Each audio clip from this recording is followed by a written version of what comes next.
Finally, I'm free. Spoilers for Shawshank Redemption.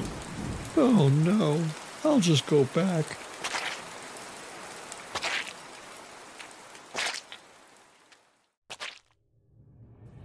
This is Diabolical, the comedy podcast where four long-suffering friends dissect film's most dastardly schemes, then try to improve them.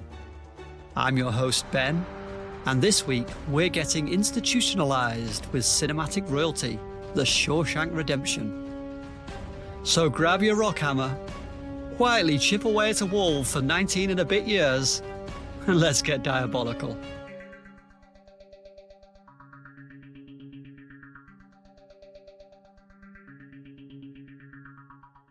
Welcome to the show, where hope is a dangerous, dangerous thing.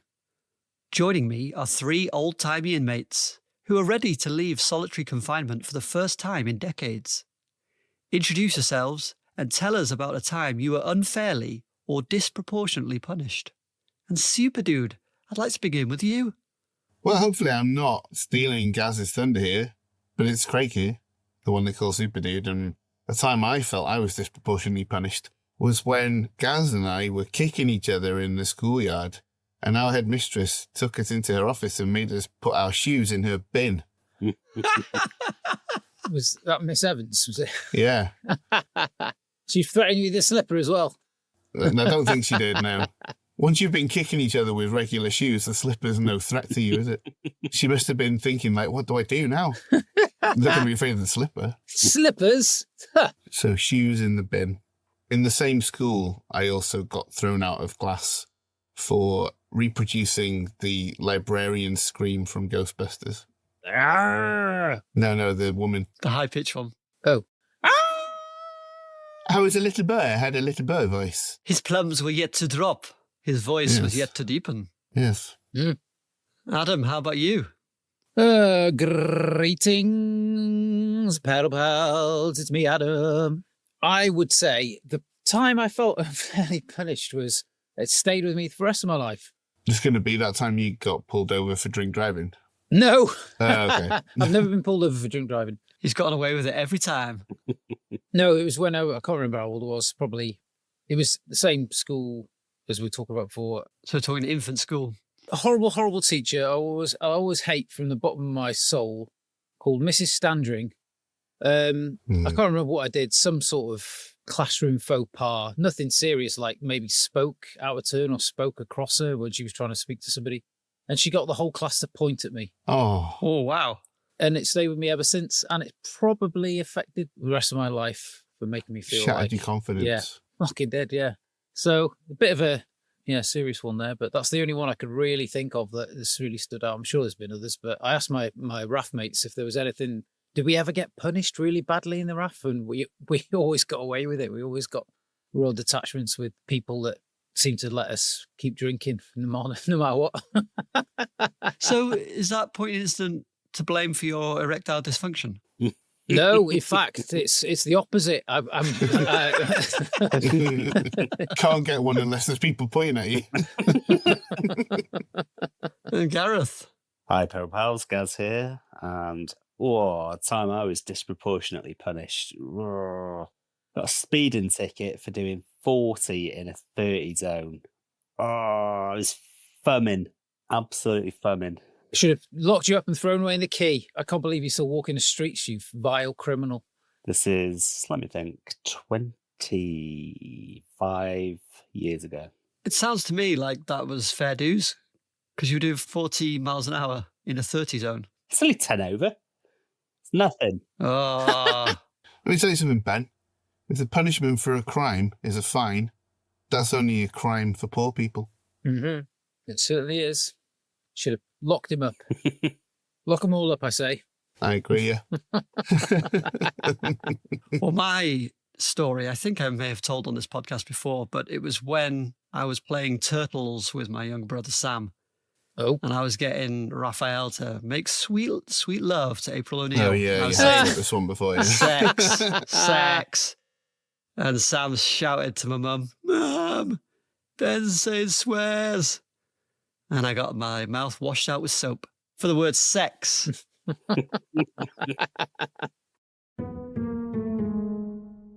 Later, we'll compete to see who can come up with the most devilish scheme to earn points for the Season 6 leaderboard. But first, let's take a closer look at this week's movie. The Shawshank Redemption, helmed by acclaimed screenwriter and director Frank Darabont, hit theatres in September 1994. That's 30 frickin' years ago, guys. Can you believe that? Holy smokes. Would you believe it? Based on Stephen King's novella Rita Hayworth and The Shawshank Redemption, the film follows Tim Robbins as Andy Dufresne, a banker sentenced to life in Shawshank State Penitentiary for the murder of his wife and her lover, a crime he claims he did not commit. Over the years, he forms a friendship with Morgan Freeman's go-to contraband smuggler, Red, and finds ways to live more freely within the confines of the prison. Upon its release, The Shawshank Redemption was a box office disappointment, earning only $16 million during its initial theatrical run, against a budget of around $25 million. In its defense, it opened the same month as Pulp Fiction and was overshadowed by the success of 1994 big hitters like Forrest Gump and The Lion King. However, the film's fortune changed with its home video release and cable television broadcasts. Word of mouth fueled the film's popularity, and it quickly became a rental hit. Critical acclaim followed, and the film was nominated for 7 Academy Awards, including Best Picture and Best Actor for Morgan Freeman. And while it didn't win, again losing out to Forrest Gump, the nominations helped solidify its reputation as a modern masterpiece. Its compelling narrative, the profound themes of hope and redemption, and the strong performances by Robbins and Freeman have since made it a worldwide favourite, frequently topping lists of the best movies of all time. At the time of recording, it occupies the #1 spot on IMDb's top 250 movies list, and even more importantly, it's a film I never ever tire of. Adam, did this movie feel like a hard-earned cold beer, or was it a life sentence of despair? It's a full cooler full of hot, cold beers, this film. I'd watch this over Forrest Gump 99% of the time, I'd say. Beer over Dr. Pepper. Yeah. I think it's the first film that I saw that I remember thinking, actors are an incredibly integral part of all this, really. You know what I mean? When you see a film, there's lots of special effects and there's something going on and somebody gets brutally murdered or... Yeah. Someone should make George Lucas watch it. You sit down. You sit down now. And you don't look away. You know what I mean? It's like, as a kid, you sort of like you avoid the films that are a bit serious and stuff like that. But then you watch this and you think, actually, maybe serious films can be really entertaining and captivate you just as much as like Star Wars and all the other stuff does when you're a kid, and horror films and all that. I think it still looks great. The prison feels like an active prison. You get that claustrophobia from being closed in. When he's sat in his cell, Andy's sat in his cell, you can feel it.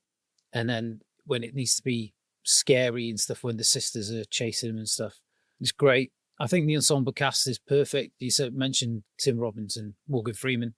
I think they all play their part. Bob Gunton, I think he's brilliant. I remember watching him in this, and then he plays the president in 24 at some point as well. I just think he's a really, really great actor. William Sadler as well. Obviously, Clancy Brown, brilliant. He seems like a really big man, doesn't he? But in actual fact, with a lot of the other Pringars, he's more or less the same height as them. He's just got that kind of a presence, a weird presence. Yeah, it's odd, isn't it? Yeah, and the narration, like in some movies, the narration detracts from what's going on at the screen, but it's a perfect accompaniment in this one. And at no point, because of his intonation and everything, and since this film, Morgan Freeman narrates lots of different things like wildlife programs and stuff like that. It's just brilliant. And it leaves that as well, the theatre of the mind. There's no really graphic scenes.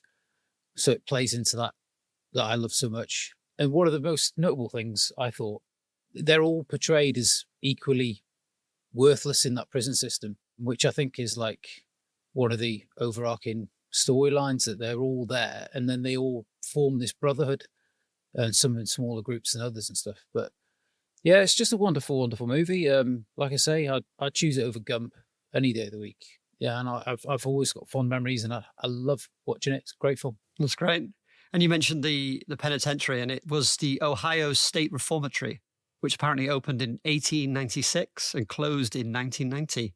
And it closed under allegations of inhumane treatment of prisoners. So I think Darabont found the ideal location there, somewhere that had been used exactly how it's portrayed in the film, really. That's really interesting, isn't it? Yeah. Do you mean that, or are you just fobbing me off? No, it's genuinely interesting. That's fantastic. You know, he's probably looking for a location. You know, he probably had like a dozen locations, and then when they said, "Oh, this is the history, and this is why it closed 4 years ago," he was like, "It's got to be that one." I know it's a bit of a cliche, but it is like a character, isn't it? Yeah, but maybe he chose it as well to show on screen maybe some of the prisoners that were previously there that faced all this cruelty and stuff.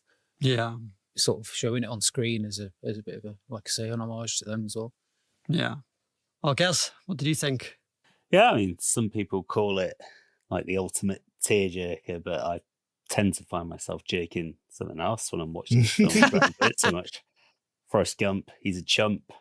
Watch Shawshank, have a nice pump. That's what I say. Yeah, it's great, isn't it? You just said it's Muhammad Ali. You got some nice scenes with the sisters in the showers. Get yourself going. You got a hint of a woman at the start, if that's more your taste. Yeah. Morgan Freeman, I imagine he was, 18 when he shot this? He's very, very young. Very young. Very handsome. I think I made a note. 57 he was. Yeah, just a teen. Tim Robbins was 36. Just a rebel without a cause. What else you got? You got the Elvis-looking fella. Yeah, Gil Gerard. With his blue suede shoes and his hair slicked back. Yeah. Riding along his pink Cadillac. From Ally McBeal, of course. Oh, that's Yeah. Yeah, it's great. I can't tell if you liked it or not. I'm not going to say anything that nobody else is going to say, so I'm sticking to trying to be funny about it. Good. You've absolutely fallen flat on your arse there, mate. Well then, I'll say this. I gave it 5 stars on Letterboxd. Oh. High praise indeed. Now that's the number I can understand. A rare 5 stars. That is very nice. Yeah. I think the last one I can remember you giving 5 stars to is Unforgiven. Oh, I don't know. Could be right. Yeah, because I remember you saying it's pretty much a perfect movie. Well, that's interesting because this was Freeman's next film after Unforgiven. Oh, yeah. Ooh. It's all linked, you see. Ooh, this is... All comes together, Wow. doesn't it? That's how we go. You did that on purpose, didn't you? You jostled me into that. All right, Super Dude, would you share your thoughts? I shan't be nearly so flippant. As you know, every 5th episode I have to be earnest. And I think that this deserves every plaudit, every hyperbolic, topping all these greatest films of all time lists. I watched this twice this week just for pure enjoyment. Haven't seen it for a few years, but I think this is like a perfect movie. I think it kicked off a series of wonderful Stephen King adaptations from Frank Darabont, who I love Frank Darabont. I really enjoyed his first couple of seasons of Walking Dead as well. It's a shame that he departed from that. But yeah, The Green Mile and The Mist, both fantastic. But this one is his masterpiece. Everything about it is pitch perfect. The period setting, the casting, and if you've read the book, the castings are not obvious. These are not the characters as described. But so much of it does come from the book, and the book is a great piece of storytelling as well. There was the controversy around the ending, wasn't there, where originally it just cut out to I hope, as the book does, instead of showing them reuniting. It was added in to kind of be a bit of a crowd-pleasing final moment. But I think it completely earns it. The film itself is so earnest. In other hands, it might not have earned that final moment. It might have felt too schmaltzy, but in the hands of Frank Darabont, it's played perfectly. Even people playing the smaller parts, I know you've said like the ensemble cast, but even up to Alfonso Freeman, Morgan Freeman's son, just plays a tiny role at the start where he's reeling the fresh fish in. And just little bits like that add so much flavour to the whole thing. like you say, the prison feels like a real prison. The whole environment feels alive. And yeah, Bob Gunton, chilling villain. Clancy Brown, intimidating presence in everything. As you say, he feels taller than he is. Tim Robbins is super tall, isn't he? He's like 6'4" or something. But as I say, he and Morgan Freeman, the absolute core of this. Morgan Freeman in particular, like a role he was born to play. And I think the reason the narration works so well in this is because it really feels like he's really reliving these moments. I don't know if they recorded it after. I assume they did. Well, we've got a bit of trivia coming up about that, so Okay. you'll soon learn all about it. Yeah, anyway, to me, a perfect film. What some might call a dad film. But yeah, I would happily revisit this again, and that right soon, or whatever that thing says. You mentioned everything being pitch perfect. What do you think about the pitching when they're playing softball? I'm not an expert. If you had to go on a gut feeling. Yeah, my gut says absolutely bang on. Would you say it was perfect? Pitch perfect? Don't quote me on that.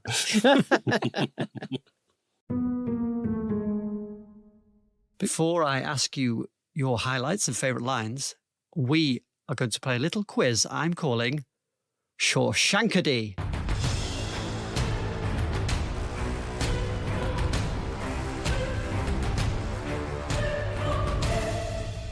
Oh yeah, it's like Jeopardy. Yeah, you got it. I knew someone would get it. As always, I have several categories for you containing questions related to this week's movie. You'll each get a chance to pick a category and answer a question thereupon. The categories are Silky Smooth, Insane in the Humane, Ooh, Damp Squib, and All Play. Gaz, I'd like to ask you to pick a category. I'm going to go for Insane in the Humane, please. Why, please tell me, why did the American Humane Society send representatives to the set during the film's production? Because a little known fact about the American Humane Society is that they are capable of time travel. And they had already seen Frank Darabont's follow-up film, The Green Mile, the little mouse called Mr. Jingles getting crushed by Michael Clarke Duncan's character. And they thought, do you know what? We'd better go back and check out what's happening on the Shawshank Redemption. No time to watch the film if there's any animals in it. No time. Let's just travel back in time to the set for the entire shoot. That'll be quicker. So that's why. And guys, you'll be pleased to know, Quantum Leap style, they succeeded. And in the new timeline, Michael Clarke Duncan's character in The Green Mile saves the mouse rather than squashing it. It's a different character that squashes the mouse now. Yes, it's Eugene Toombs who squashes it. Yeah. Well, you're very close, actually. The American Humane Society were on set to keep an eye on all the scenes involving Brooks and his crow. Oh, the crow. So they wanted to make sure the crow was being treated well, and they were happy with how the crow was treated. But they objected to the scene in which Brooks feeds the crow a maggot. This was deemed an act of cruelty toward the maggot. Fannies. And they demanded that the crew find a maggot that had died of natural causes before shooting the scene. Shut the fuck up. Shut the fuck up. Yeah, I thought that was a bit of a crazy fact. All right, Super Dude, could you pick a category, please? Ooh, a damp squib. Well, the role of Andy Dufresne was offered to Tom Hanks before it was offered to Tim Robbins, but he turned it down because he'd already committed to starring in Forrest Gump, a role that would win him his second Oscar in a row. Kevin Costner was also considered for the part, and he really enjoyed the script, but also turned it down because it clashed with what film? Oh, In 94. I know. Is it? I know. Is it Waterworld? It is Waterworld, yeah. Oh. A sound decision there. I'm going to tell you something. Waterworld's fucking brilliant. He's getting up on his soapbox now. He's got... I mean, it's not Shawshank brilliant, is it? No, it's not Shawshank brilliant, but it's so enjoyable and unfairly maligned. Well, you'll have to pick it one day. I thought you were stupid, Super Dude, but underestimated you. You're an absolute... Restarting. Yeah, so apparently Tom Cruise, Jeff Bridges, Nicolas Cage, Johnny Depp, Matthew Broderick, and Charlie Sheen were all considered. Jesus Christ. Matthew Broderick would have been good, like quiet little guy, glasses and all that, I think. I think Tim Robbins perfect for it, really. Tim Robbins is absolutely perfect, yeah. Yeah. I think Broderick's quite naturally unlikable. I don't think he would have worked. Yeah, I don't like him either. Yeah, he is. Ferris Bueller's a very unlikable character, and film. I don't like that film. Yeah, I'm not keen on Ferris Bueller. Inspector Gadget. After Frank Darabont pitched The Shawshank Redemption to Castle Rock, which is Rob Reiner's company, Reiner originally offered $2.5 million for the script. He wanted it to star Tom Cruise as Andy Dufresne and Harrison Ford as Red. What? But Cruise dropped out when he found out that Reiner wouldn't be heavily involved. Other famous names that apparently said no include Brad Pitt, who was set to play Tommy, but dropped out to do Thelma and Louise, and James Gandolfini, Oh. who said no to the part of Boggs to take part in True Romance. Some interesting casting choices there. All right, Adam, final category. Can I go for the one the other ones haven't picked, please? Silky Smooth, which Silky Smooth. That's is fitting because you brought up the narration earlier. So Shawshank is famous for Morgan Freeman's masterful narration, but what career milestone did this film mark for Freeman? It was his first film. Yeah, was it for where he got top billing? First film where he got top billing with alongside Tim Robbins. It's a good guess, but it was actually his first ever voiceover narration. Okay. Couldn't believe that now with everything he's done, but No, yeah. well, I think that it obviously led on to everything else, didn't it? Because it's so good. Yeah. So it was recorded before filming began across a 40-minute session, and then it was played on set during certain scenes to set the rhythm. Yeah. And this is particularly evident with the scene on the rooftop where they're tarring the rooftop. Everything was played along with the narration, yeah. But that was kind of a scratch recording, and they did go back and record it again at the end because there was a hiss on the track that they couldn't get rid of. Tell me about it. Yeah, exactly. And the second recording took 3 days. All right, let's go to the all play. How much did Frank Darabont pay for the rights to Shawshank Redemption? I know, $1. $1. Closest guess. Gives you closest guess, everyone. Gives you closest guess. 99 cents. Oh, good guess. Gaz? Turned it way off. $1, 1 cent. Oh, Gaz is they're way all in the off. ballpark. Well, I've got to tell you, Super Dude has got it correct. Yes. Cat's whisker, I tell you. It was $1, and that was what King charged everyone who wanted to adapt his work. He dubbed it the Dollar Baby Program. I remember reading about What a that. lovely guy. Darabont later sent King a check for $5,000 in royalties, but the author never cashed it. And many years later, he mailed it back to Darabont in a frame with a note, "In case you ever need bail money, love, Steve." Oh, what a sweetheart. Yeah. And then Darabont mailed it back to him in a bigger frame. Said, "In case you ever need money for blow, love, Frankie D."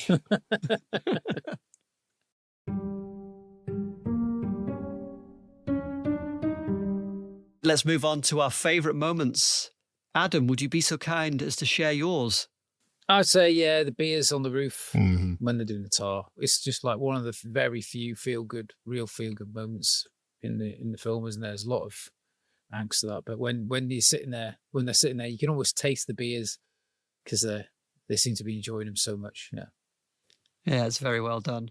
I think there are a few like small wins throughout the film, and that is one of the bigger wins.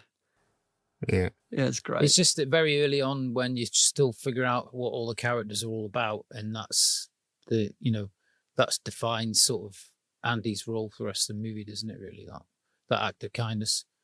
Is that his first one where he not challenges the guards, but tries to work with them? His curiosity gets the better of him, doesn't it? And he goes over, and then of course he's almost chucked off the side of the roof, but it turns he's doing him a favour, and he risks it all, doesn't he? Yeah, that's another great scene for Clancy Brown, actually. Yeah, it's great. Gaz, what was your favourite moment? Come on, do tell. My favourite sequence is Brooks getting released from jail because it feels like a little vignette, almost like a poem. And obviously, it's recalled at the close of the film when Red gets released too. But I really like the Brooks sequence. Obviously, it's terribly sad, which is what contributes to its feeling as a poem to me. But there's also kind of beauty within it because there's not. I suppose it is regretful in a way, but he's at the same time he is ready to go, which people can be, and it's melancholy and it takes its time and it explains things fully and it's scored beautifully. And yeah, you've got the beautiful final image of him having carved Brooks was here in the ceiling beam. It's just a wonderful little slice within the film, which adds to the overall tapestry and contributes and makes the ending hit even harder than it already does, recalling that. Yes, it's great.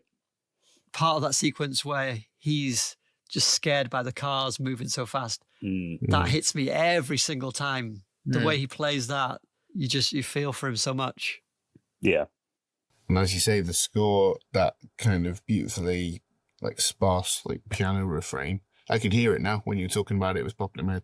That, for the same reason, I was going to say was my favourite sequence as well. Do you have another? I do. So, complete opposite end of the spectrum, total feel-good moment. Mind-blowing the first time I saw it because I had no idea what happened. And it's when the warden throws the chess piece through the poster of Raquel. Yeah. And it makes that satisfying tearing sound, does it? Then the sound of the echo, and I remember as like a 12-year-old, 13-year-old kid seeing that for the first time and realizing what had happened and thinking, no, it's so great. Didn't occur to me at all. And that's kind of the genius of it. It doesn't hide anything from you, does it? It lays it all out for you. You watch it now as an adult, you're like, what a stupid fucking idiot I was when I was 12 or 13 years old. The way that sequence is built is just perfect. And you know, the view from inside the tunnel, all of it, so well done. Yeah, it's great. And I suppose my favourite moment in that case, it was the beers on the roof scene. I also love the scene where, obviously we see Andy Dufresne crawling through the shit pipe. And apparently there was actual shit in there. I don't know if that's true. I read a few things. Some said it was true. Some said it wasn't. Surely so not. I'm not sure. Yeah. Anyway, it wasn't very nice. But where he comes out and he raises his arms up to the air, that shot is the money shot. My God, it's so well done. Yeah, that was the poster at the time, wasn't it? I remember Faith can hold you prisoner, hope can set you free. Yeah, it's on the because watched it on iPlayer. It was on the BBC. That was on the iPlayer as well. Him like that. I remember seeing trailers for it and thinking, I don't know if it was just a victim of its very weird title. Shawshank Redemption. Like people were like... That's definitely the case, yeah. Apparently Tim Robbins said he was in an elevator around the time and the woman said, oh, I really liked you in the Hudsucker Redemption. Right, because Hudsucker Proxy was like around the same time, wasn't it? Yeah. And so it's two films with quite awkward names and yeah. Yeah. All right, well, Super Dude, since you're on the mic, tell us, what was your favourite line? Did you have one? And if you did, please tell it to us. Oh, Lordy, yeah. There's a few I could pick from, but because we're a comedy podcast, I'll pick the one that makes me laugh every time, which is just after the chubby fat ass starts crying and Clancy Brown's character, Hadley, comes in and he says something like, what in the Christ is going on in here? And you just hear a prisoner in the background say, you took the Lord's name in vain, I'm telling the warden. You'll be telling him with my baton up your ass. Brilliant. Adam? It's the line which you just alluded to in your favourite scene, and it's Andy Dufresne crawled through a river of shit and came out clean on the other side. Nice. And good impression too. Well done. Gaz, what do you got? I have Red's first parole hearing saying that he got rejected. And another con says, I'm up for rejection next week. Yeah. Nice bit of gallows humour among the boys there. Those get increasingly more heartbreaking as parole hearings. Yeah. Yeah. Okay, well, another line that makes me laugh every time is when Andy Dufresne is asking Red for a poster of Rita Hayworth, and Red says, he'll get it. And Andy's kind of standing and goes, I don't have a stuff down my pants, I'm sorry to say. Yeah. Can you imagine stuffing a full-grown woman in your underpants? It's preposterous, isn't it? And that's why it's funny, because it's just not likely to happen.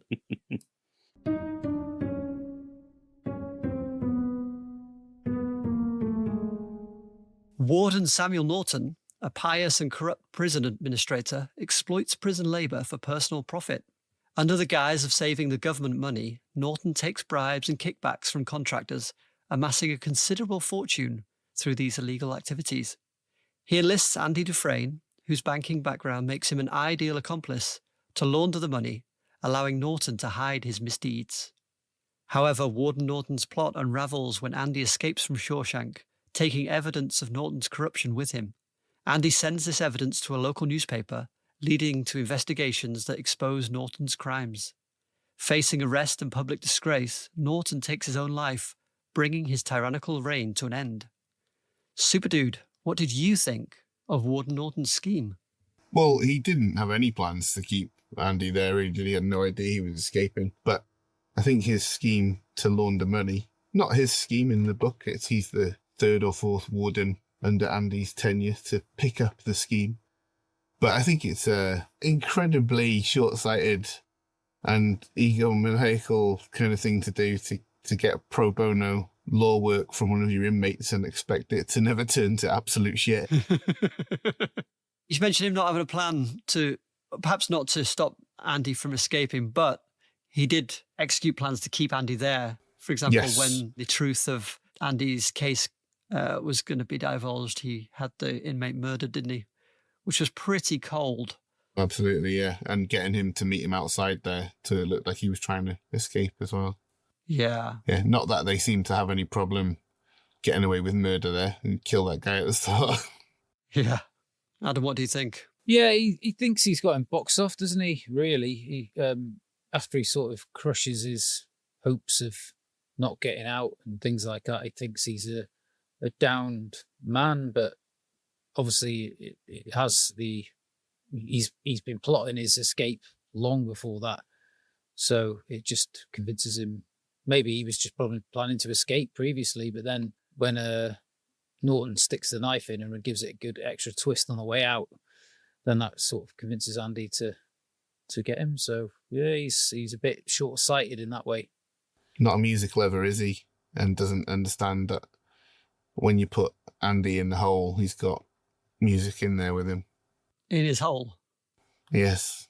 That's what one of the other prisoners says. Oh, so they let you take that record player down there, huh? Yeah.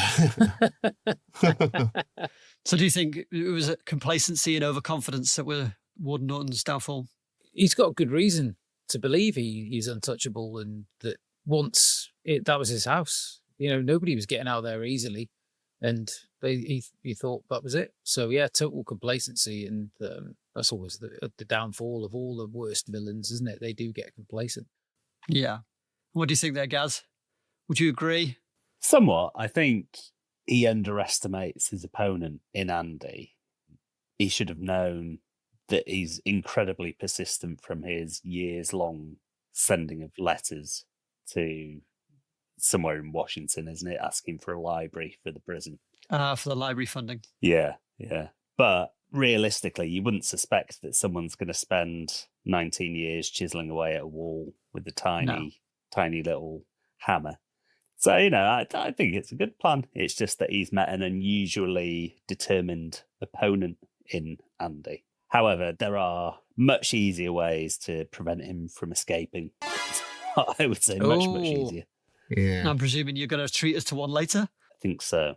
If I hadn't already used the plan from Misery, I might have used it in this. Well, for me, I'd agree. I think his scheme to make the money is good, and he's got the prison guards are all part of his dirty scheme, and he's smart, but he underestimates Andy Dufresne being smarter and more determined, as you say. And so for Warden Norton, I'm going to give him 7 florets of broccoli, all placed on a neat little tray that has little compartments in it. But they've all got broccoli in. Like a little pill dispenser. One for each day of the week. No, like a little, the mess trays. The little mess tray, that's it, yeah. Mess tray. A little mess tray, but all the compartments have got broccoli.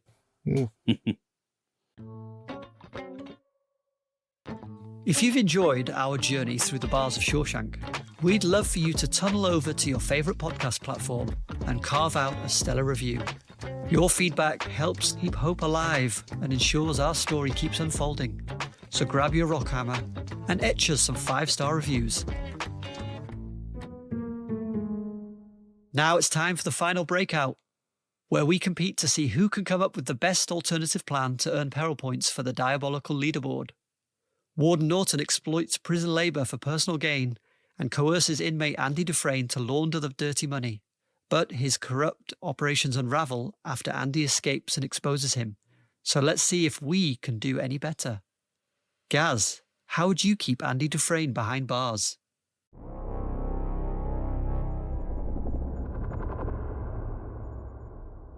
No.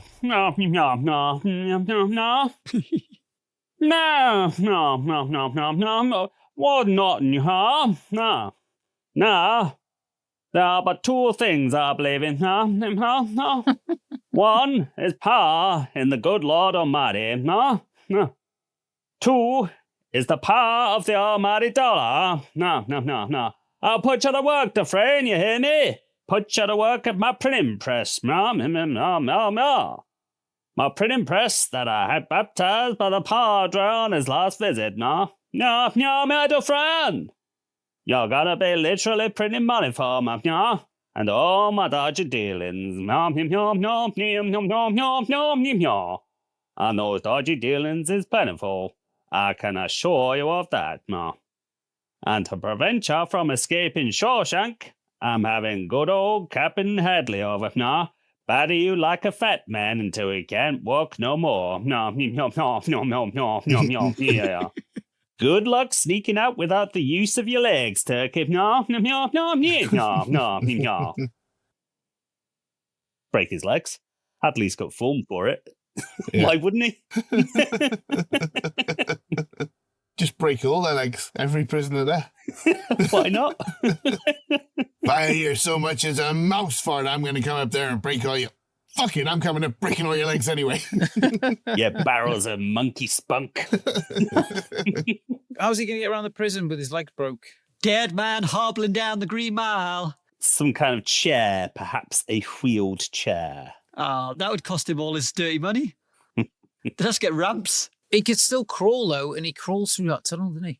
Yeah, he plops out the end of the tunnel and just drowns. Can't stand up in the rain. No, he can just do breaststroke like that until he gets out the other side. And then just crawl to Mexico. Crawl to the bank. Yeah.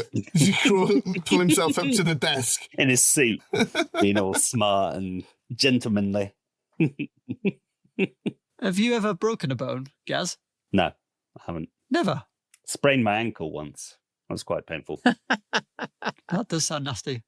How about any of the others on the podcast? I don't think you have, actually. No. I've chipped a bone in my left foot. Chipped a bone. Okay, and what happened?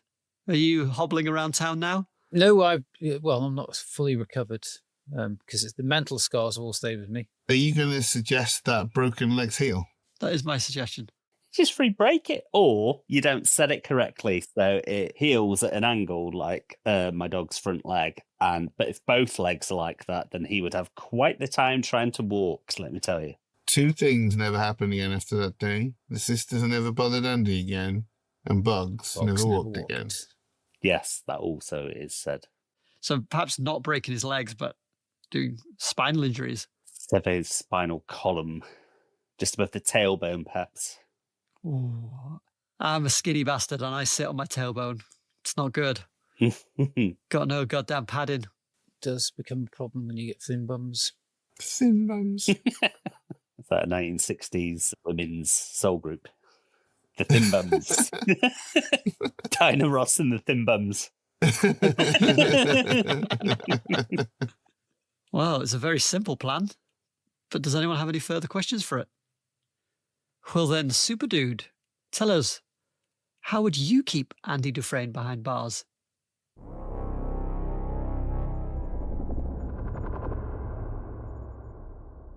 I'm done, declares Andy Dufresne as he cowers in the corner of the hole.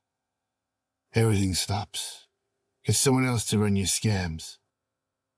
Nothing stops, retorts Warden Norton. Nothing, or you will do the hardest time there is. No more protection from the guards. I'll pull you out of that one bunk, Hilton, and cast you down with the sodomites. Give him another month to think about it.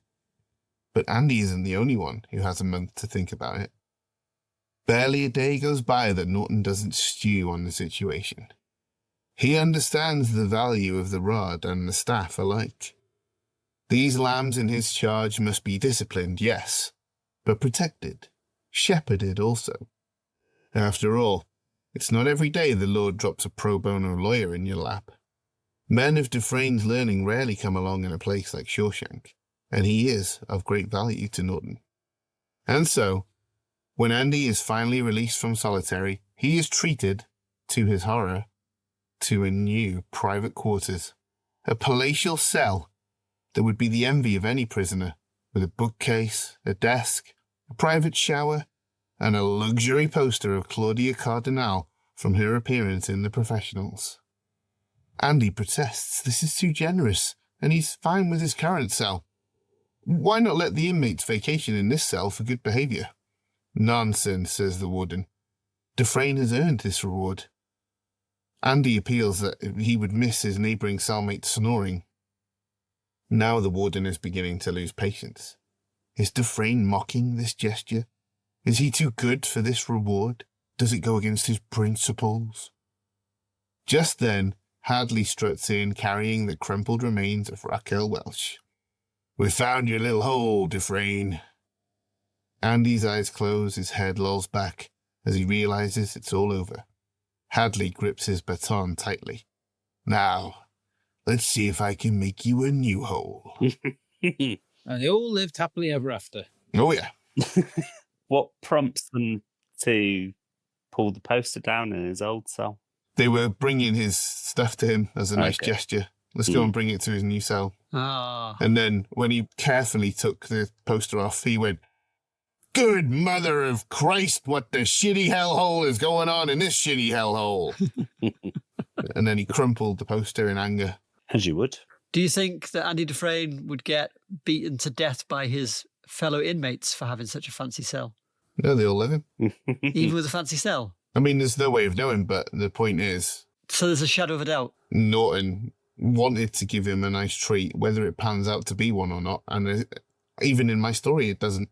He's under the protection of the warden as well, isn't he? So He is to an extent, yeah, with the sisters, with the guards and stuff, yeah. if any prisoners touch him, they'll probably get fucked up. Yeah. Quick question for you, Adam. Why are you defending his plan? I was just... Retract it. Can we have my previous sentence struck from the record, please, Your Honour? He can, it doesn't make any difference. He wasn't getting anywhere. Just floundering, clutching at straws. Did it all go wrong afterwards? Who gives a fuck? All right, well, any further questions for Super Dude? Or are we all agreed it's a plan doomed to failure? Your silence speaks volumes. Adam, could you share with us how you would keep Andy Dufresne inside?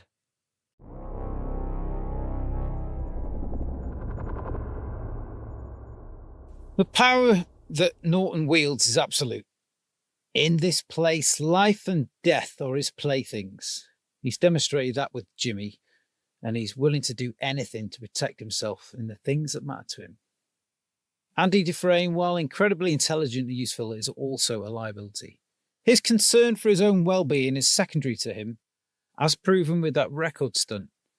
Keeping him here is not enough. I need to keep him motivated, need his loyalty, his oath. He's a man of simple pleasure. His love of books and education is unsurpassed at Shawshank. He believes in rehabilitation. There's other people that need his help. I speak to the state authorities and ask them to help me turn Shawshank into a beacon of modern incarceration.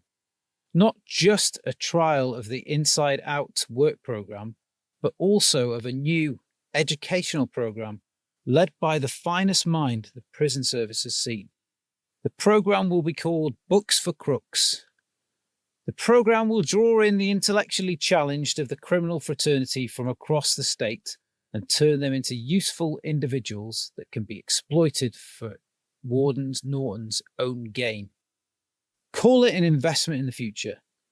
Andy will be the one spearheading this new initiative and will be responsible for dozens of new inmates and making sure they don't fall out of line.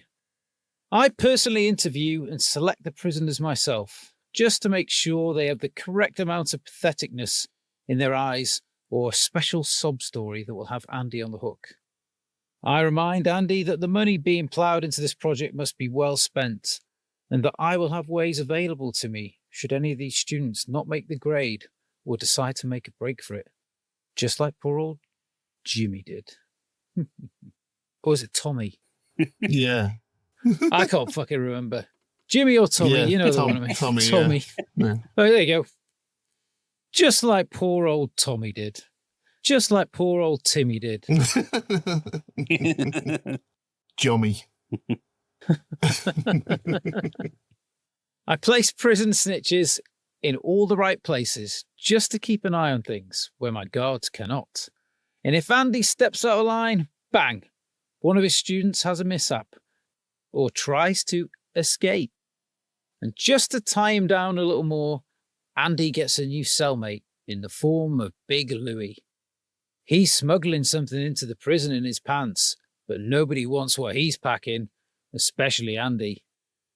With a whole team of smart-ass prisoners being trained, Andy boxed in and invested in their success in more ways than one. I'm convinced that the house will win. Well, you're convinced, Adam, but is everyone else? Probably not.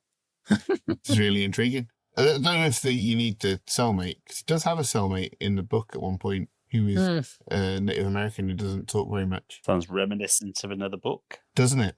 Because he likes Andy, but Andy doesn't let him touch his stuff because he doesn't want him to find out what he's up to. Get your hands off my shit. But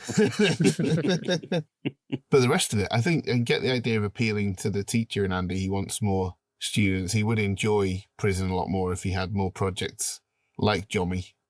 And yeah, threatening to kill them rather than Andy if he steps out of line. Mm-hmm. I like it. I think the big issue is Jommy. No, it's like a newspaper that homeless people sell.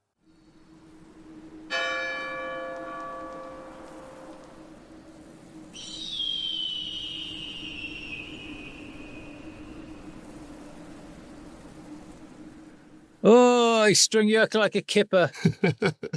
I think Jommy offers Andy a chance at freedom, doesn't he? He says, I was in prison with this guy who boasted about his murder. So what happens there? What happens? Do you think Andy Dufresne's going to keep towing the line? Before he finds all that out, he takes him under his wing, though, doesn't he? It's only towards the end, but by the time Andy comes out of solitary, he's dead, isn't he? So what's going to happen here? Because that's the kind of the turning point for Andy, where he decides he's going to take Norton down with his escape, right? Yeah. So if you agree, I guess, that the thing that spurs Andy on to want to get his revenge against the warden is that he murdered Jommy, then he doesn't want any more Jommies to be murdered. So the threat of them being murdered is hanging over his head. Mm-hmm. So Jommy's getting murdered anyway. Is that what you're saying? Yeah. He's already dead, isn't he? Okay. Poor Jommy, we hardly knew ye. Yeah. Mm-hmm. But thankfully you made your return in Ally McBeal. Hanging over him like the sword of Jomocles. Mm-hmm. Of course, he died in Ally McBeal as well. Do you remember? Did he? Yeah, his character died. And he still kept appearing in it even after he died. Oh, yeah, wasn't he battered to death by the clerk of the court? He was kicked to death by Ally McBeal's massive Louboutins. Yeah. By the singer who used to frequent that bar, who Yeah. had a short-lived career. Yeah. Single female lawyer fighting for her clients, wearing sexy miniskirts and being self-reliant. All right. Well, if there are no further questions for Adam, I will bring us home. Ben, what would I do differently?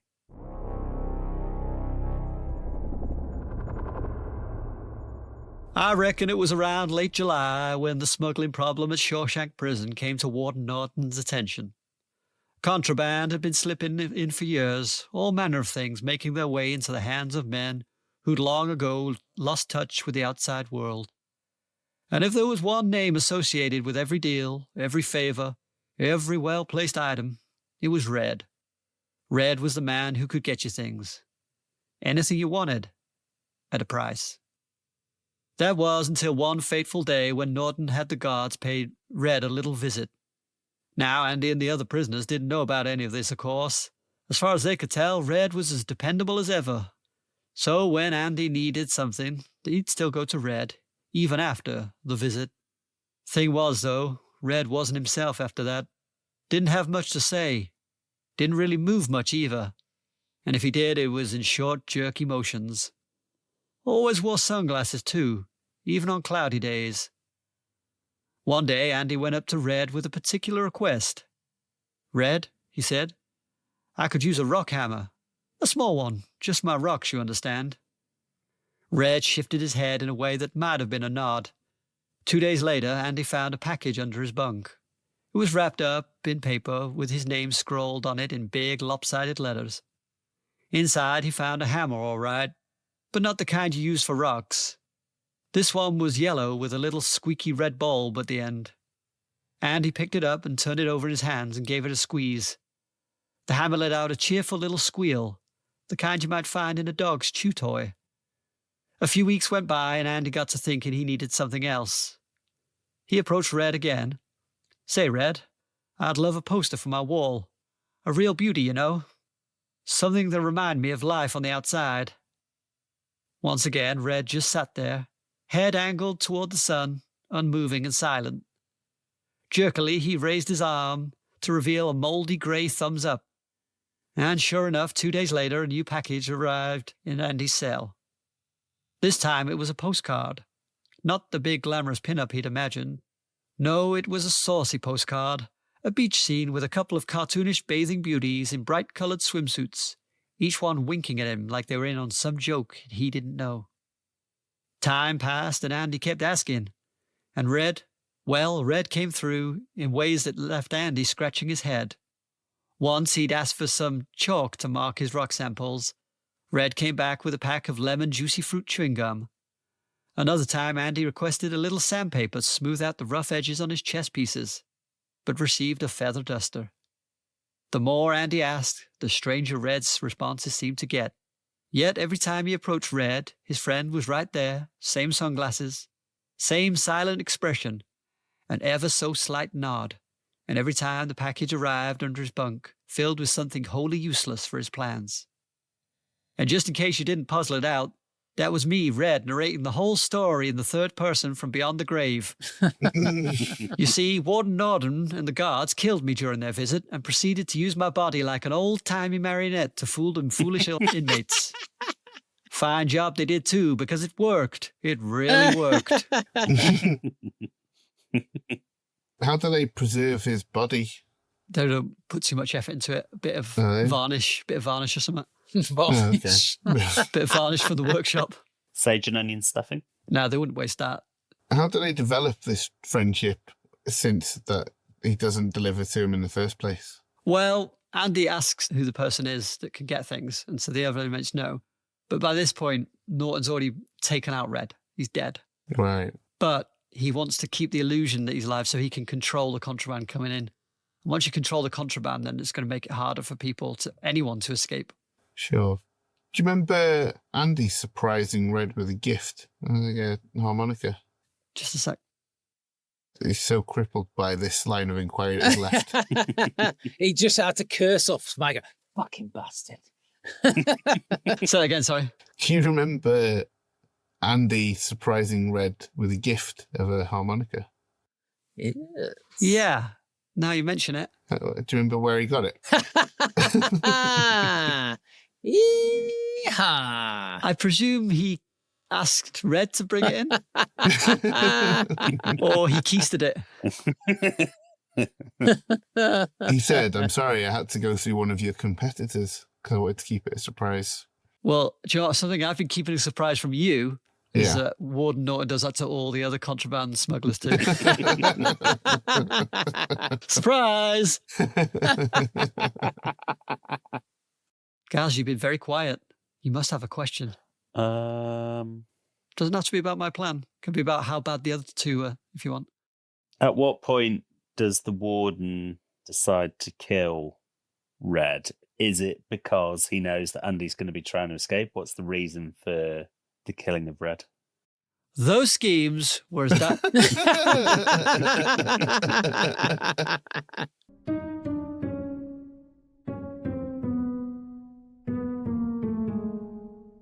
Those schemes were as diabolical as an educated banker forcing his way into my tunnel. Now it's time to vote for our favourite. As a reminder, we had Gaz's leg-breaking plan. We had Super Dude's cell swap scheme.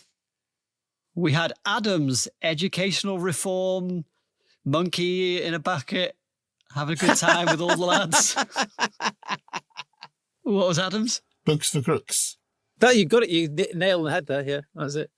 We had Adam's Books for Crooks scheme, and we had my very own Red Marionette conundrum.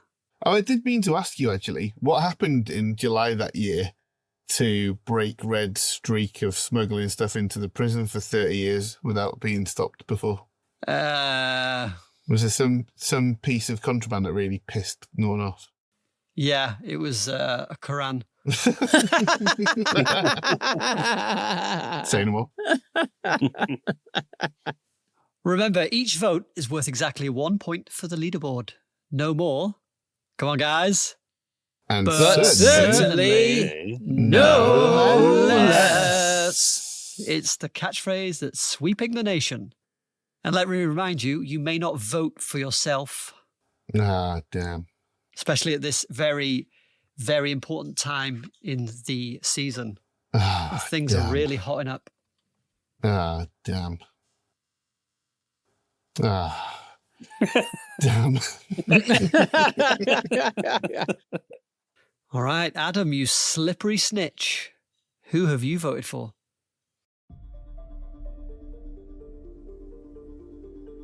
Well, I think it was the most plausible plan here. That I liked its simplicity, so I have voted for Super Dude. Oh, I was sure you were describing the break his legs plan when you were building up to that. Well, Super Dude, since you've just received a little vote, who have you voted for?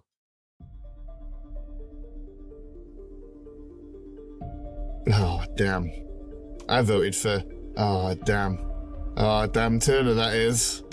Ah, lovely, thank you. Very sound plan. Oh. And Gaz, who have you voted for? Ah, damn. I voted for Super Dude.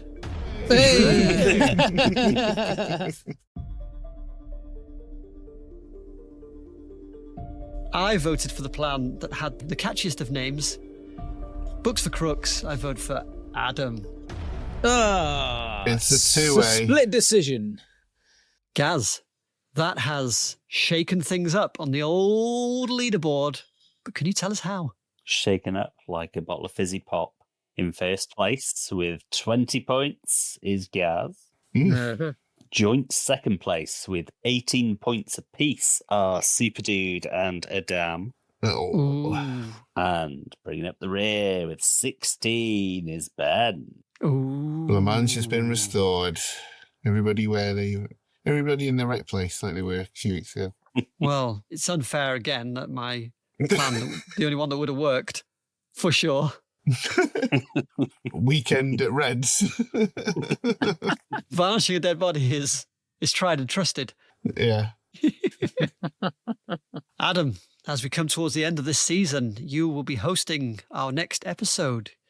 Could you tell us what straight-to-video tat have you got lined up for us? Oh, this far from straight to video tat, we're going to go back to superhero, and we're going to start before the battles of the DC and MCU. We're going to go to one of my favourite early superhero movies, and we'll watch Richard Donner's / Richard Lester's Superman 2. Well, that promises to be a lot of fun. Do join us. Is it Gyro Day?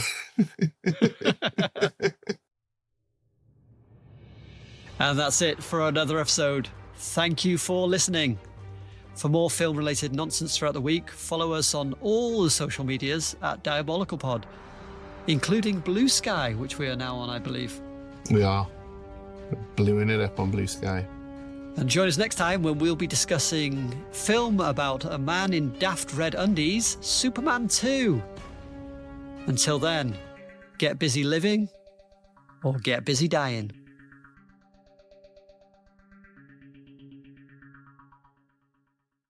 Breaking rocks in the hot sun.